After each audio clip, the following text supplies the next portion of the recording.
रत्नभंडार चाबी परी हजिला श्रीमंदिर प्रशासन फाइल सिंहद्वार थाना रे जगन्नाथ सेना देला एतला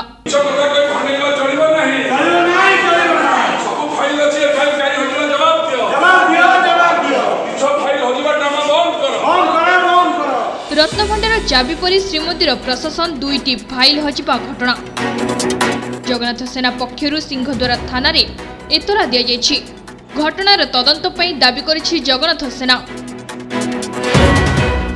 यह एक सरकारी षड्यंत्र बोली एफआईआर रे उल्लेख रहिछि। श्रीमंदिर दुईटी फाइल गायब हेबा घटना को नहीं अनेक प्रश्न उठिछि। पूर्वरु रत्नभंडार चाबी हजिथिला जहाकु नहीं विरोधी समेत जगन्नाथ प्रेमी सरकार को प्रश्न करुछंती। आउ एही समय रे फाइल हजिबा गोटे बड़ विवाद को जन्म देछि। एही फाइल हजाइछि राज्य सरकार को आईन विभाग। हाईकोर्ट को निर्देश रो तुरंत अनुपालन रिपोर्ट दाखल निमंते एही दुईटी फाइल रो आवश्यकता रहिछि, किंतु एहा न मिलिबा परे आईन विभाग तत्परता देखाइछि।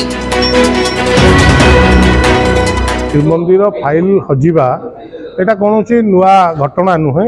एपरी बहुत थर जेटीए सेक्शन जो आईन विभाग बहुत थर ये अवस्था है, कारण श्रीमंदिर जेटीए सेक्शन जो अच्छी से कौन अफसर ना कि किरानी नहीं ए बाबद बहुत थर मु आईन विभाग मंत्री जो अरुण साहू थे कही, किंतु अन्य जो विभाग सब अच्छी हिंदू मानकर ये जो मुसलमान मानकर हो कि ख्रिस्टियान मानकर हो तांकर जेपरी भाव में अफसर अच्छा कि तांकर किरानी तांकर आलमीरा, किंतु आईन विभाग देखिए गोटे टेबुलटे गोटे चौकीटे पड़ी थो।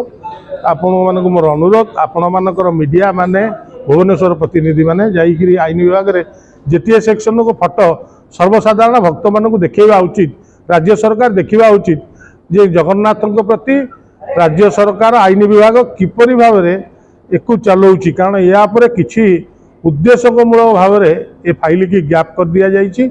या विरुद्ध में दृढ़ कार्यानुष्ठान ग्रहण करने को राज्य सरकार को मोर विनीत अनुरोध।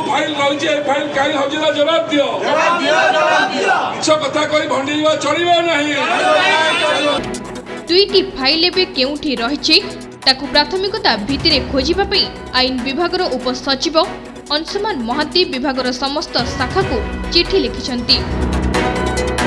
एही घटनार उच्चस्तरीय तदंत पई दाबी करिसेंती पूर्वतन परिचालना कमिटी सदस्य रामचंद्र दास महापात्र। आईन विभाग अवहेला जोगु एभली होइतिबा से अभियोग करिसेंती।